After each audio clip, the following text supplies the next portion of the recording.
بسم اللہ الرحمن الرحیم، السلام علیکم ورحمۃ اللہ۔ سپریم کورٹ آف پاکستان کے اندر اس وقت 26ویں آئینی ترمیم کیس کی سماعت جاری ہے، اور اس کے اندر اب سلمان اکرم راجہ جو عمران خان کے بڑے زبردست قسم کے کھلاڑی، وکیل، پارٹی کے بھی سیکرٹری جنرل، اس کے ساتھ بڑے زبردست وکیل ہیں، انہوں نے جس طریقے سے دلائل دیے ہیں، انہوں نے جس طریقے سے سارا معاملہ 26ویں آئینی ترمیم کا جس طرح سے کی گئی، جو سارا پروسیس ہے، اس کا کچا چٹا کھول کے سامنے رکھ دیا۔ ایک تو یہ کہ یہاں پر 26ویں آئینی ترمیم کی سماعت، آئینی بینچ بالکل فارغ ہو چکا ہے۔ آئینی بینچ کو سمجھ نہیں آتی کہ ہم کس طرح سے 26ویں آئینی ترمیم کا دفاع کریں، اس کے حق میں کیسے بات کریں اور اس کو کیسے ڈیفینڈ کریں۔ نمبر 2، عمران خان نے کہہ دیا ہے کہ دو پٹیشنز عمران خان کی جانب سے آنے والی، پی ٹی آئی کی جانب سے۔ نمبر 1، یہ توہین عدالت کے حوالے سے، جس کے لیے سہیل آفریدی نے باقاعدہ طور پر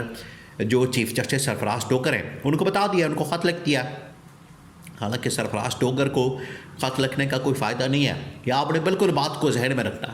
آپ ذرا امیجن کریں کہ ایک بندہ آیا ہی 26ویں آئینی ترمیم کے نتیجے میں، اور بالکل آؤٹ آف ٹرن 15ویں نمبر کا جج ہے، لاہور ہائی کورٹ سے اس کو اٹھا کے یہ اسلام آباد ہائی کورٹ کا چیف جسٹس بنا دیا گیا، تو وہ کس طرح سے اپنے فیصلے کے اوپر عمل درآمد کروا سکتا ہے؟ وہ کس طرح سے اپنی ریٹ اسٹیبلش کر سکتا ہے یا قانون کے مطابق کام کر سکتا ہے؟ خود بیچارہ وہ اس طرح سے آیا ہے بیک ڈور سے اور چور راستے سے، وہ کس طرح سے اپنے فیصلے کے اوپر۔ لیکن پھر بھی سہیل آفریدی نے یہ بڑا زبردست کام کیا، بڑا ہی زبردست کام کیا۔ اس نے کم از کم حجت تمام کر دی، اس نے بتا دیا کہ یہ دیکھیں میرے ساتھ 2 نمبری ہوئی ہے، کہ آپ کا فیصلہ آیا، آپ نے حکم دیا، آپ کا فیصلہ نکلا، لیکن عمل درآمد نہیں ہو سکا، میری ملاقات نہیں کروائی گئی عمران خان کے ساتھ۔ تو اس کے لیے عمران خان نے کہا ہے کہ آپ جائیں سپریم کورٹ میں پٹیشن دائر کریں توہین عدالت کی۔ نمبر 1 یہ۔ نمبر 2 یہ کہ اب القادر ٹرسٹ کے توشاخانہ کیس اور باقی تمام چیزیں، یہ کیسز جو ہے وہ ڈیلے کر دیے گئے ہیں، تو اس حوالے سے بھی سپریم کورٹ سے رجوع کیا جائے اور سپریم کورٹ کے اندر عمران خان کی رہائی اور آزادی کے لیے پٹیشن دائر کی جائے۔ تو یہ 2-3 ڈیولپمنٹس ہیں، لیکن پہلے آپ کو بتاتے ہیں کہ یہ جو 26ویں آئینی ترمیم یہ کس طرح سے لٹک گئی ہے۔ دیکھیں، آج پاکستان کے اندر 27ویں آئینی ترمیم کی بات ہو رہی ہے کہ ہم 27ویں آئینی ترمیم لانے والے ہیں۔ 27ویں آئینی ترمیم یہ ایک قسم کی 26ویں آئینی ترمیم کے اندر جو خامیاں موجود ہیں، اس کے اندر جو نقص موجود ہے، اس کو ختم کرنے کے لیے، اس کو ٹھیک کرنے کے لیے، اس کے اندر جو لوپ ہول ہے، اس کے اندر جو گیپ ہے، اس کو پر کرنے کے لیے 27ویں آئینی ترمیم لائی جا رہی ہے۔ اب آپ سمجھیں یہ کیوں ان کے لیے بڑا مشکل ہو رہا ہے۔ اسی وجہ سے یہ ہر روز ڈیلے کر رہے ہیں، سماعت کو ٹال دیتے ہیں، آج کریں گے، کل کریں گے، آج کریں گے، کل کریں گے، بس ویسے ہی آرگومنٹ سنتے رہتے ہیں کہ آپ بتائیں، آپ بتائیں، اس کے سنیں، اس کے سنیں۔ یہ صرف اسی وجہ سے ہو رہا ہے، اور ججز کی جانب سے کوئی ریمارکس نہیں دیے جاتے۔ ججز کی جانب سے ایسے عجیب و غریب قسم کے سوال کیے جاتے ہیں جن کا 26ویں آئینی ترمیم کے ساتھ کوئی تعلق ہی نہیں بنتا۔ اب سلمان اکرم راجہ کے پہلے آپ دلائل سنیں، ان کی جانب سے کیا کہا گیا۔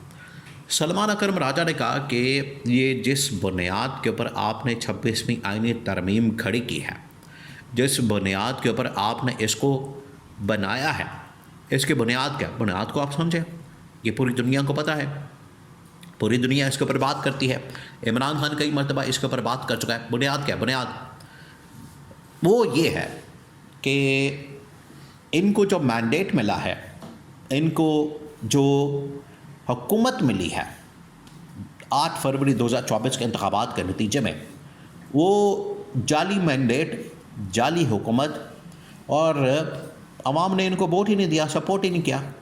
ٹوٹل ان کے پاس 10 سیٹیں ہیں، نون لیگ پیپلز پارٹی کے پاس، دونوں کے پاس۔ یہ کس طرح سے 2/3 میجورٹی کے ساتھ آئینی ترمیم کر سکتے ہیں؟ نہ ان کے پاس مینڈیٹ ہے، نہ ان کے پاس عوام کی سپورٹ ہے، عوام کی حمایت ہے، اور انہوں نے مخصوص نشستیں بھی چوری کر کے 2/3 میجورٹی بنا کے تو آئینی ترمیم کر دی، امینڈمنٹ کر دی، جو کہ پاسبل ہی نہیں ہے، کی نہیں جا سکتی۔ یہ ان لوگوں نے کام کیا۔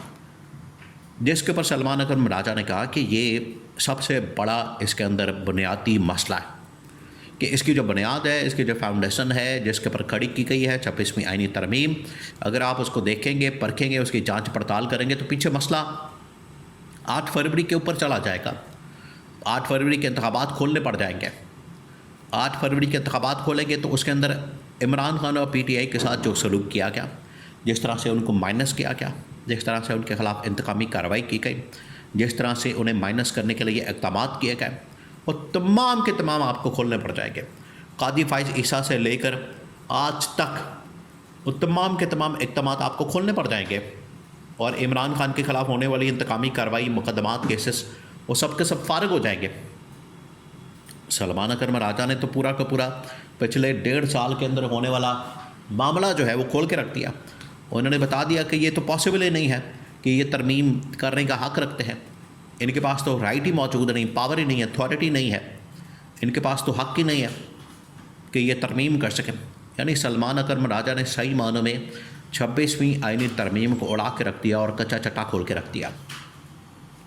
اب یہ جو ججز کی جانب سے ریمارکس دیے جا رہے ہیں، بس ایسے ہی اپنے وہاں پر بیٹھ کے ٹمک ٹوئیاں مار رہے ہیں اور اس میں سے کوئی بات نہیں نکل رہی، اور عجیب و غریب قسم کی وہاں پر منطق دی جاتی ہے کہ یہ پارلیمنٹ کا اختیار ہے، یہ ادارے کا اختیار ہے، انہوں نے کر دی ہے، ہم فل کورٹ نہیں بنا سکتے، ہمارے پاس اب رائٹ نہیں بچا۔ تو اس کے اوپر یہ بات کی گئی کہ پارلیمنٹ کسی صورت یہ اس طرح کا کام نہیں کر سکتا۔ پارلیمنٹ اگر چاہے آپ کے اوپر ایک ایگزیکٹو ادارہ بٹھا دے تو کیا آپ اس کو تسلیم کر لیں گے؟ تو پھر ان کو سمجھ نہیں آئی کہ اس کا کیا جواب دیں۔ تو یہ پارلیمنٹ بھی اپنی حدود و قیود کے اندر رہتے ہوئے کام کرتا ہے۔